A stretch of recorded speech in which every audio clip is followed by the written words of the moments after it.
Assalamualaikum warahmatullahi wabarakatuh. Perkenalkan, nama saya Yeyen Nuriani Rizky Effendi dari Prodi Perbankan Syariah kelas D. Di sini saya akan menjelaskan tentang ilmu tauhid dan ilmu kalam. Di dalam resume yang sudah saya kerjakan terdapat pengertian ilmu tauhid dan ilmu kalam, perbedaan dan persamaan ilmu tauhid dan ilmu kalam, dan aliran-aliran ilmu kalam. Baik, untuk mempersingkat waktu, saya akan menjelaskan resume yang telah saya kerjakan. Pengertian ilmu tauhid.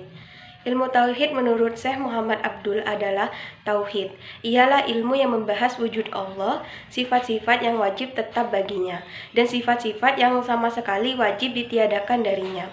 Juga membahas tentang Rasul-Rasul Allah untuk menetapkan kebenaran risalahnya, apa yang wajib ada pada diri mereka, hal-hal yang jais bagi mereka, dan hal-hal yang terlarang atau mustahil bagi mereka.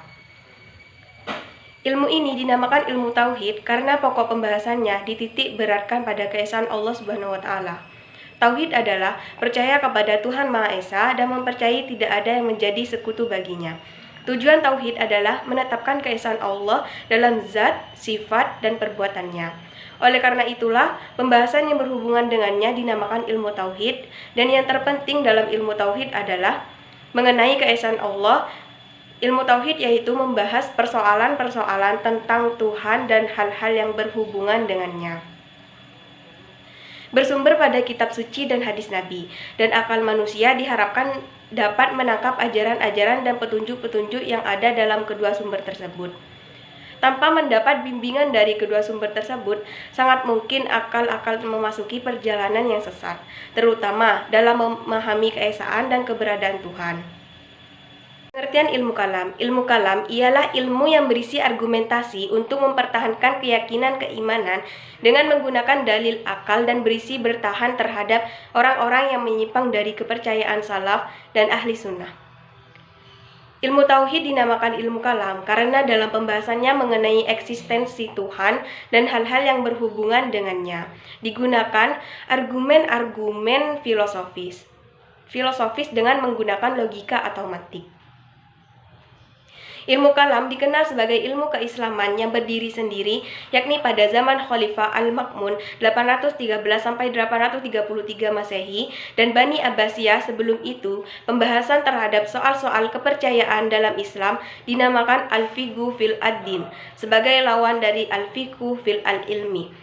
Ilmu kalam artinya berbicara atau pembicaraan. Dinamai ilmu kalam karena banyak dan luasnya dialog serta perdebatan yang terjadi antara para pemikir mengenai masalah-masalah akidah.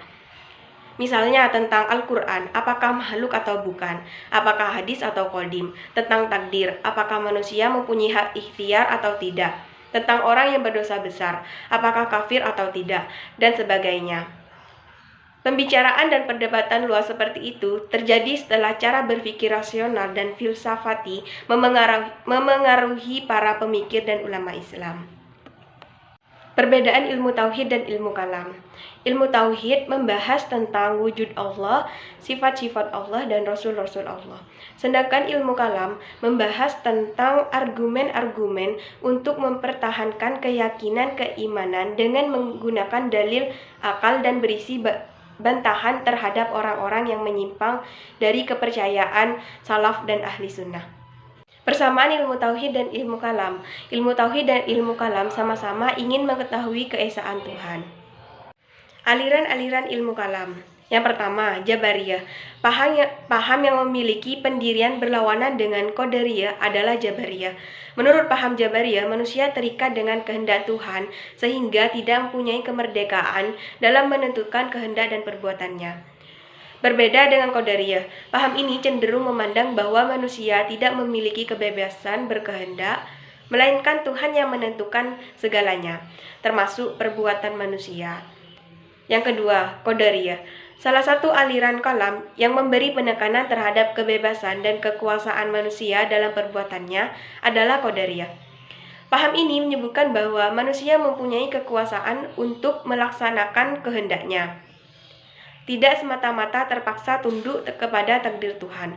Perbuatan baik manusia dilakukan atas kehendak dan kemauannya sendiri berdasarkan kebebasannya untuk memilih perbuatan baik itu. Demikian juga ketika berbuat jahat, ia melakukannya atas kemauan dan kehendaknya sendiri. Itulah sebabnya, jika manusia berbuat baik, ia diganjar dengan pahala. Jika ia memilih berbuat jahat, ia mendapat dosa dan disiksa di neraka kelak. Yang ketiga, Mu'tazilah dan Syiah. Mu'tazilah, perkataan Mu'tazilah berasal dari kata i'tizal yang berarti menyisihkan atau mengasingkan diri. Adapun kaum Mu'tazilah berarti kaum yang menyisihkan atau mengasingkan diri. Mereka mengasingkan diri dari siasa politik dan memfokuskan diri pada kegiatan ilmu pengetahuan. Kalau ucapan Taraifi ini benar, tanggal permulaan gerakan Mu'tazilah ini adalah sekitar tahun 40 Hijriah, yakni ketika Hasan menyerahkan pemerintahan kepada Muawiyah. Syiah.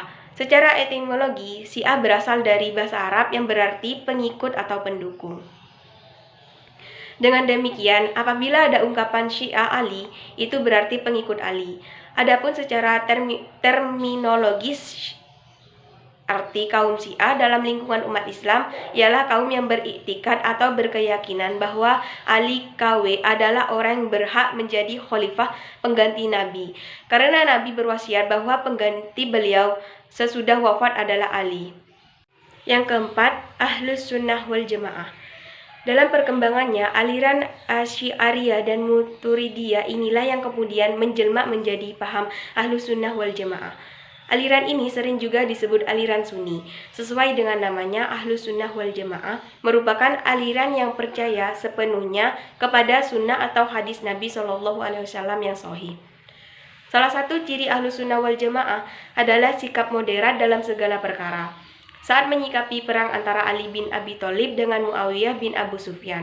Misalnya, kaum Ahlus Sunnah wal Jamaah tidak memihak atau mengkafirkan salah satu pihak, sebagaimana dilakukan kaum Khawarij yang mengkafirkan keduanya, atau kaum Syiah yang memihak Ali dan mengkafirkan Muawiyah. Bagi mereka, baik Ali maupun Muawiyah, keduanya sama-sama berijtihad. Kaum Ahlus Sunnah wal Jamaah memang berusaha mengambil jalan tengah di antara paham yang ada. Sekian penjelasan dari saya, kurang lebihnya mohon maaf. Wassalamualaikum warahmatullahi wabarakatuh.